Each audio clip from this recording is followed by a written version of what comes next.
মানিকচা launch কীভাবে ঘুরাচ্ছে আপনারা দেখতে পাচ্ছেন। এক ইঞ্জিনের এই লঞ্চটি চলাচল করে সুরেশ্বর নড়িয়া, কিন্তু ঈদ থাকায় বর্তমানে বাইজিৎ জুনায়েদ একের প্রক্সি ট্রিপে চলাচল করছে ঢাকা টু মাদারীপুরের শাখা যে রুটটি।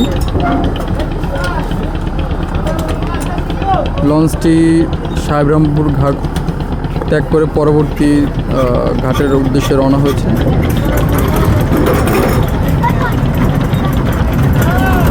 খারাপ, মাশাআল্লাহ, হালকা খারাপ।